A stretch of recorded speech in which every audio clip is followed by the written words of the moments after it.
दोस्तों नमस्कार। माँ भारती हिंदी मंच यूट्यूब चैनल पे आप सभी साथियों का हार्दिक स्वागत है। और आज टेट की तैयारी को आगे बढ़ाते हुए आज इस क्लास में हम हल करेंगे। आज टेट 2013-14 का पेपर लेवल 2 का रहेगा। हिंदी पार्ट को हल करेंगे, ये तो खैर आपको पता ही है। तो आइए, सबसे पहले हमारे पास प्रश्न है, अनजान सुजान सदा कल्याण लोकोक्ति का भावार्थ क्या है। तो देखो, इसमें अनजान और सुजान के साथ सदैव लाभ मिलता है, नहीं, गलत है ये। भोला भाला ज्ञानी कल्याणकारक होता है, ये भी नहीं है। तीसरा है, मूर्ख और ज्ञानी दोनों मज़े में रहते हैं, ये इसका सही हो जाएगा। अनजान का मतलब क्या? मूर्ख। और सुजान का मतलब क्या होता है? सजन व्यक्ति, यानी कि ज्ञानी व्यक्ति। तो मूर्ख और ज्ञानी दोनों मज़े में रहते हैं। क्यों रहते हैं? क्योंकि मूर्ख को तो वैसे पता नहीं होता ऊंच नीच का, अच्छे बुरे का, वो अपने आप में मस्त रहता है।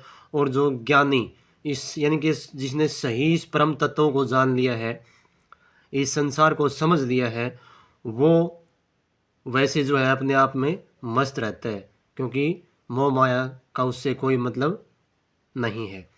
तो मूर्ख और ज्ञानी दोनों मज़े में रहते हैं, ये इसका आंसर हो जाएगा।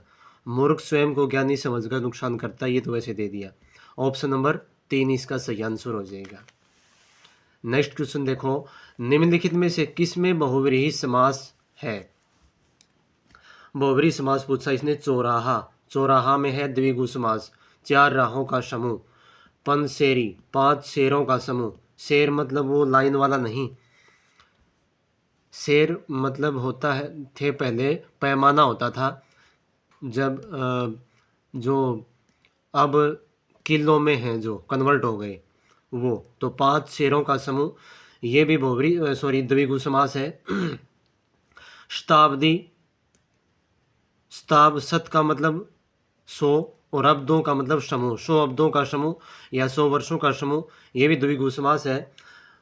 पंजाब, 5 आबों का, 5 आब, पंच प्लस आब, तो पंजाब बन गया। यानी कि 5 नदियां बहती हैं जिस प्रदेश में, अर्थात वह है प्रदेश पंजाब। तो ये बहुव्रीहि समास में हो जाएगा। बाकी और ये तीनों किस में आ जाएंगे? द्विगु समास में हो जाएंगे। पंजाब ये बहुव्रीहि समास में आ जाएगा। आब का मतलब वैसे तो पानी होता है, लेकिन यहाँ नदी का एक बोध हो रहा है, यहाँ पे नदियों का।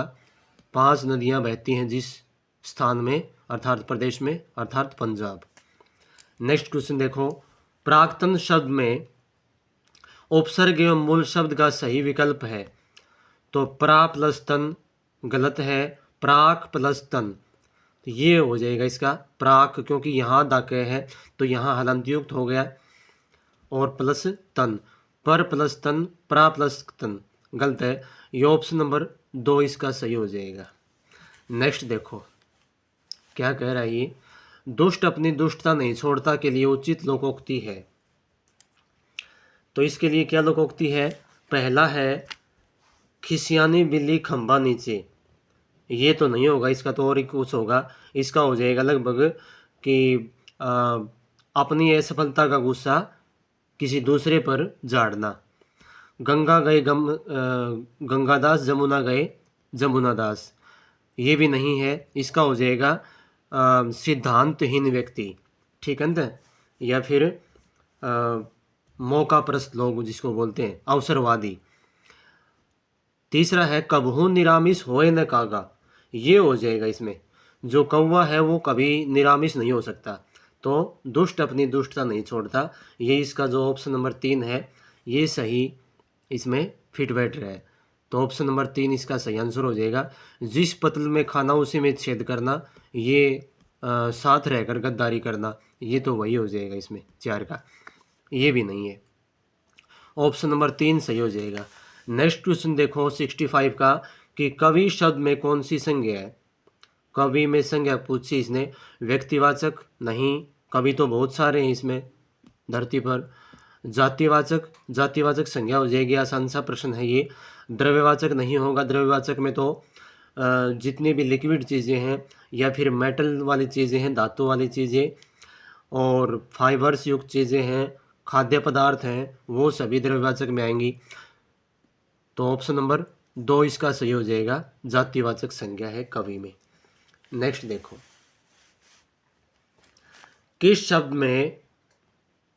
किस शब्द का संधि विच्छेद सही नहीं है?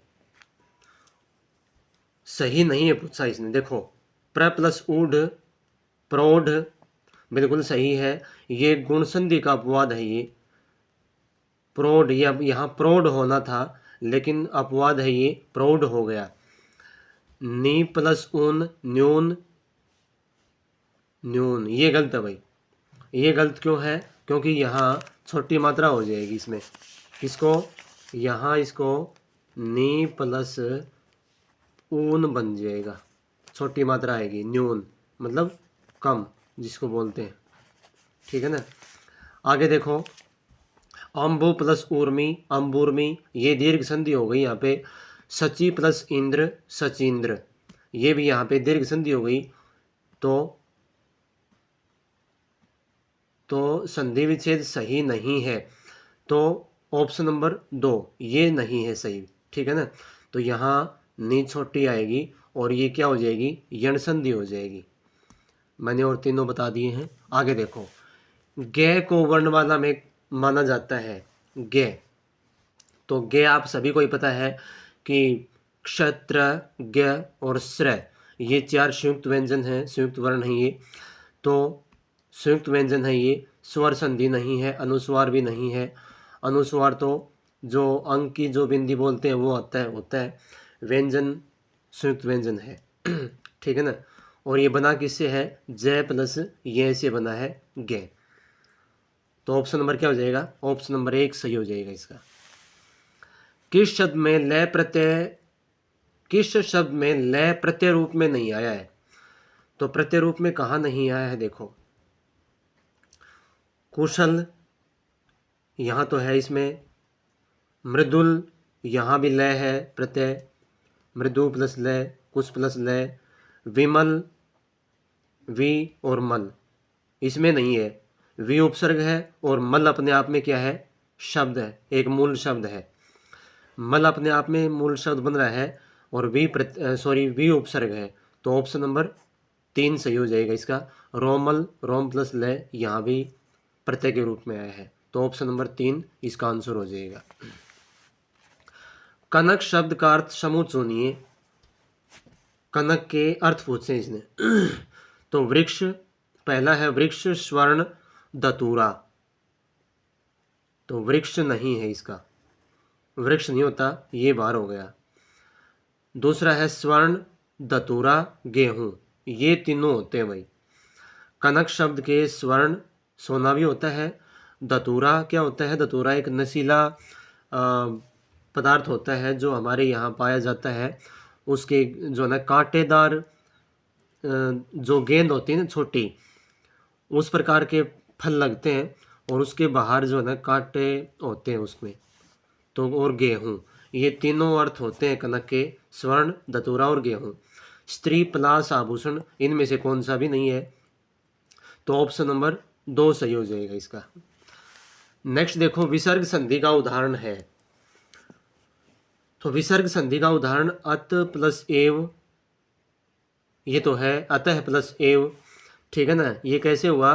क्योंकि जब विसर्ग संधि का एक नियम ये है कि विसर्ग से पहले यदि कोई ए आ हो और बाद में ए आ के सिवा कोई भी स्वर हो तो विसर्गों का लोप हो जाएगा और यूं का यूं हो जाएगा वो। तो अतः प्लस एव, अतएव, तो ये विसर्ग संधि है। विस्मरण, वि प्लस स्मरण ये भी नहीं है। उच्चारण, उत प्लस चारण ये व्यंजन संधि है। इसका नियम क्या है एक व्यंजन संधि का? कि तय और द के बाद यदि च छ हो तो तय और द का च बन जाएगा। तो क्या बन गया? ये उच्चारण। और विसर्ग, वी प्लस सर्ग ये नहीं है। तो ऑप्शन नंबर 1 इसका सही हो जाएगा। नेक्स्ट क्वेश्चन देखो, ये गद्यांश आ गया। आगे देखो, ये प्रश्न देखिए, 79 में क्या पूछ रहा है ये, वर्तनी की दृष्टि से शुद्ध शब्द क्या है, यानी कि शुद्ध कौन सा है वो पूछ रखा है इसने। तो इच्छा, इच्छा नहीं होता, इच्छा होता है, ठीक है ना, बड़ी मात्रा हो जाएगी, गलत है ये। आह्वान, ये ऐसे नहीं होता, आह्वान होता है, ये इस प्रकार से देखो, ये आधा है हलंत युक्त होगा, और वान आह्वान होगा इसमें। नेक्स्ट है श्रृंगार, श्रृंगार ऐसे नहीं आएगा, ये भी गलत है, श्रृंगार ऐसे आएगा, ये वाला श्रृंगार। फोर्थ है प्रत्यूष, ये प्रत्यूष हो जाएगा, ठीक है ना, ये वाला, ये ऑप्शन नंबर इसका सही है, प्रत्यूष। नेक्स्ट देखो, निम्नलिखित में से सकर्मक क्रिया है, सकर्मक और अकर्मक मैंने बहुत बार बता रखा है, बहुत बार बता रखा है कि कौन सी सकर्मक होती है और कौन सी अकर्मक होती हैं, यानी कि उठना, बैठना, सोना, जागना, हंसना, रोना, उदास होना, ठीक है ना, दुखी होना, जीना, मरना, उड़ना, तैरना, ये सभी अकर्मक क्रियाएं हैं, ठीक है। तो इसमें हंसना अकर्मक क्रिया है, ठीक है। पढ़ना, पढ़ना सकर्मक क्रिया है, ठीक है ना, पढ़ना सकर्मक क्रिया है। सोना, सोना ये स्लीपिंग वाला भाई, गोल्ड नहीं है, सोना ये अभी बताया था अकर्मक है, और रोना ये भी अकर्मक है। तो ऑप्शन नंबर 2 इसका आंसर हो जाएगा, क्योंकि ये सकर्मक है, बाकी और सभी अकर्मक है। कौन सा शब्द इन प्रत्यय योग से नहीं बना है, इन बड़ी मात्रा है भाई, दीर्घ ई है, तो मनोहारिन, मनोहर प्लस इन प्रत्यय हो जाएगा इसमें, छोटी मात्रा वाला, यही नहीं है। आगे देखते हैं फिर भी, नमकीन, नमक प्लस इन, ये सही है, इसमें तो है इन प्रत्यय। युग, युगीन, युग प्लस इन, ये भी सही है। ग्रामीण, ग्राम प्लस इन, ये भी सही है। अब यहाँ न कैसे बन गया न का, तो यह यूँ बन गया क्योंकि एक नियम है व्यंजन संधि का कि री रह से के बाद यदि न हो तो न बन जाएगा। री रह से के बाद देखो कैसे, री रे और श के बाद यदि न हो तो इसका न बन जाएगा। तो यहाँ ग्रामीण आ गया, ग्राम प्लस इन, देखो ये रहा रे और ये न, ठीक है, तो इसलिए ये न बन गया। समझ गए होगे मेरे ख्याल से, ये व्यंजन संधि का एक नियम है। तो कौन सा हो जाएगा इसमें, इसमें इन प्रत्यय के योग से पहला ऑप्शन ही नहीं बना, मनोहारिन, क्योंकि इसमें छोटी मात्रा है। ठीक है, आगे चलें। चलो सर, जिस साथी ने चैनल को सब्सक्राइब नहीं किया है वो सब्सक्राइब जरूर कर दें भाई, और अपने साथियों को शेयर कर दिया करो दोस्तों। आगे चलो, निम्नलिखित में से कौन सा वर्ण स्पर्श संघर्षी है, स्पर्श संघर्षी, यानी कि जो व्यंजन, जो वर्ण मुख से रगड़ खा के बाहर निकलते हैं वो संघर्षी, स्पर्श संघर्षी। तो संघर्षी कौन से होते हैं, संघर्षी तो तीनों श हो जाएंगे, है हो जाएगा, ठीक है ना। अब स्पर्श संघर्षी पूछा है, स्पर्श संघर्षी कौन से होते हैं, च, छ, ज, झ, ये स्पर्श संघर्षी होते हैं। तो स्पर्श संघर्षी देखो इसमें झ, ये रहा झ, ठीक है ना। स संघर्षी है, ट और है, ये संघर्षी रहेंगे, और ये क्या है, ज स्पर्श संघर्षी। तो ऑप्शन नंबर इसका 1 सही हो जाएगा। नेक्स्ट क्वेश्चन देखिए, अधोलिखित युग्म शब्द का सही अर्थ विकल्प चुनिए। अनुलंब और अनुलग्न, देखो भाई, तो अनुलंब और अनुलग्न, ऊर्ध्वाकार और अनुलग्न का बताया इसने समय के अनुसार, गलत है। ऊपरी जुड़ा हुआ, जुड़ा हुआ वैसे कह सकते हैं अनुलग्न को, लेकिन ऊपरी नहीं होता। तीसरा देखो, अनिश्चित और किसी के साथ जुड़ा हुआ, ये हो जाएगा इसका अनुलंब, अनिश्चित होता है और किसी के साथ जुड़ा हुआ, अनुलग्न होता है किसी के साथ संबंधित या जुड़ा हुआ। तो ऑप्शन नंबर 3 इसका सही हो जाएगा। अगला है लंबाई के अनुसार और शुभ काल, ये भी नहीं है, तो ऑप्शन नंबर 3 इसका ऑप्शन हो जाएगा, आंसर हो जाएगा। आगे ये पेडागोजी का प्रश्न आ गया, देखते हैं इसको भी।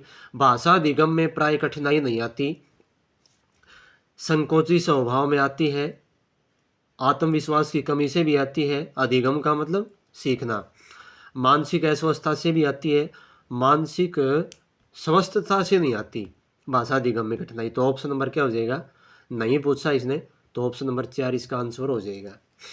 पंडित दूध पीता है, इस वाक्य में कारक कौन सा है, कारक कौन से हैं, 2 हैं। तो पंडित दूध पीता है, तो पंडित क्या हो जाएगा, पंडित इसमें करता है, दूध कर्म है और पीता है क्या है, क्रिया है। मैंने तीनों बता दिए आपको। तो इसमें देखो कर्म, करण, करण तो है ही नहीं, संप्रदान, संप्रदान तो है ही नहीं, यही बार हो गया, कर्ता कर्म, हाँ ये हो जाएगा, कर्ता एवं कर्म। तो ऑप्शन नंबर 3 इसका आंसर हो जाएगा। अगला प्रश्न देखो भाई, रंगमंच के पीछे का स्थान क्या कहलाता है। रंगमंच, रंगमंच ये जो नाट्य घर होता है उसको बोलते हैं, जहाँ नाटक करते हैं, ड्रामा कह लो। तो रंगमंच के पर्दे के पीछे वह क्या कहलाता है, नैऋत्य। नैऋत्य तो होता है दक्षिण और पश्चिम दिशा का जो कोना होता है उसको नैऋत्य बोलते हैं, ठीक है ना, वो नृत्य कहलाएगा। नेपथ्य होता है, ये क्या होता है, नेपथ्य, पर्दे के पीछे का भाग। प्रेक्षागृह, प्रेक्षागृह ये भी वैसे उसी से संबंधित है चारों। ये प्रेक्षागृह होता है ऑडिटोरियम जिसको बोलते हैं, जहाँ दर्शक दीर्घा जो होती है। आलिंद क्या होता है, आलिंद होता है एक जो नाट्य चबूतरा होता है, नाट्य मंच होता है, उसका एक साइड का भाग कहलाते हैं, कह दो अलिंद, वो होता है। तो इसका क्या हो जाएगा, रंगमंच पर पर्दे के पीछे का स्थान क्या कहलाता है, नेपथ्य कहलाता है ये। नेक्स्ट देखो, इंद्र के पर्यायवाची शब्दों का समूह है। इंद्र के पर्यायवाची वैतनेय, ये गलत है भाई, वैतनेय तो गरुड़ होता है। चंद्रमौली, चंद्रमौली होता है चंद्रमा। सुरपति, सुरपति इंद्र का है। देवराज भी इंद्र का है, तो इसमें 2 नहीं है, इसलिए ये नहीं है। मध्वा, पुरंदर, सचिपति, वाश्व, तो ये इसमें चारों हैं, ये चारों इंद्र के पर्यायवाची हैं, ठीक है ना, ये चारों इंद्र के पर्यायवाची हैं। बाकी आगे देखते हैं। सुरपति इंद्र का है, पुरंदर, पुरंदर भी इंद्र का है। उपेंद्र, उपेंद्र इंद्र का नहीं है, उपेंद्र तो विष्णु का पर्यायवाची है। और अंशुमाली ये चंद्रमा का आ गया, तो इसलिए ये भी नहीं है। 4 का ऑप्शन क्या है, वैन्तेय, ये फिर गरुड़ का आ गया। मध्वा, सुरपति, वासव, ये तीनों हैं इसके, लेकिन वैन्तेय नहीं है। तो ऑप्शन नंबर 2 इसका आंसर हो जाएगा। और इसमें चारों ऑप्शन किसके हैं, इसमें चारों ऑप्शन इंद्र के पर्यायवाची हैं, ठीक है। चलो जी आगे चलो, चलो सर। प्रत्येक पाठ के प्रारंभ में होना चाहिए पाठ का सार, परिशिष्ट, प्रस्तावना और अभ्यास। तो पाठ के प्रारंभ में ये वैसे तो प्रस्तावना होती है, लेकिन बोर्ड ने ये अभ्यास माना है, बोर्ड ने अभ्यास माना था इसको, तो ये थोड़ा सा समझ से बाहर है भाई। तो हम आंसर की के अनुसार ही चलना पड़ेगा हमें। हालांकि मेरा ये प्रश्न गलत हो गया था, मैं तो जो है ना प्रस्तावना ही करके आया था जब ये उस समय दिया था, तो इसका आंसर ये माना था बोर्ड ने। आगे देखो, भाषा प्रवाह तथा अभिव्यक्ति कौशल के मूल्यांकन का उपयुक्त तरीका है। भाषा प्रवाह और अभिव्यक्ति कौशल के मूल्यांकन का, तो लिखित परीक्षाएं, हाँ ये सही है। वस्तुनिष्ठ परीक्षण, मौखिक वार्तालाप और उपयुक्त में से कोई नहीं। तो लिखित परीक्षा ही होता है इसका, भाषा प्रवाह कि उसकी जो है ना लिखने की, बोलने की और वो किस प्रकार की जो है ना कुशलता है, और अभिव्यक्ति कौशल उसका मूल्यांकन कैसा है, ये लिखित परीक्षा से ही पता चलता है। तो ऑप्शन नंबर इसका 1 सही हो जाएगा। नेक्स्ट देखो, विद्यार्थियों में भाषा की रुचि को का विकास करने का उपयुक्त उदाहरण है, क्या है, विद्यार्थियों के व्याकरण के ज्ञान को बढ़ाना। विद्यार्थियों में भाषा की रुचि का विकास करने का उपाय, तो विद्यार्थियों के व्याकरण के ज्ञान को बढ़ाना, तो ये तो कोई खास नहीं है, ज्ञान तो वो तो एक थोपने वाली बात है। विद्यार्थियों को पाठ्य पुस्तकें पढ़वाना ये भी नहीं है, तो रटन प्रणाली है। विद्यार्थियों को मौखिक रूप से अधिकाधिक समझना ये है कि भाई जो पढ़ा है वो भले ही टीचर पढ़े या बच्चा पढ़े, तो उसको जो है मौखिक रूप से आत्मसात करे उस चीज़ को। उपयुक्त सभी ये नहीं हो सकता, तो ऑप्शन नंबर इसका 3 सही हो जाएगा। ठीक है, तो ये थे दोस्तों आज के प्रश्न। ये पेपर था 2013-14 का। 1-2 पेपर और करवा देंगे और उसके बाद फिर कुछ बीच बीच में रीट के पेपर लेके आएंगे और कुछ प्रैक्टिस सेट। ठीक है, पेपर तो शायद अभी देखो कब होता है, हम कुछ नहीं कह सकते, लेकिन हम तैयारी तो कर ही सकते हैं। और जो होता है अच्छे के लिए होता है। हो सकता है किसी की, जो बच्चे की तैयारी कम हो, तो वो उनको और मौका मिल जाएगा।